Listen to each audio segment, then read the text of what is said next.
واذكر عبادنا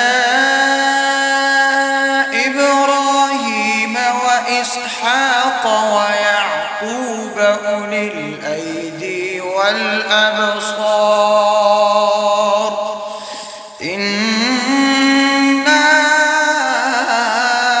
أخلصناهم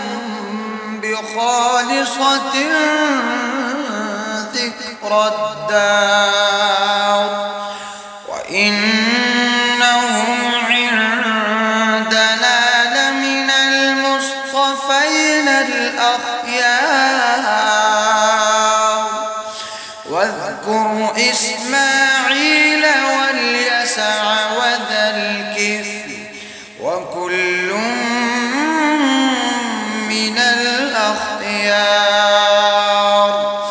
هذا ذكر وإن للمتقين لحسن مآب جنات عدن مفتحة لهم الأبواب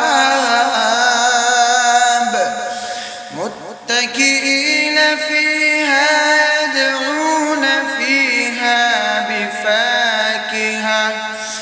يدعون فيها بفاكهة كثيرة وشراب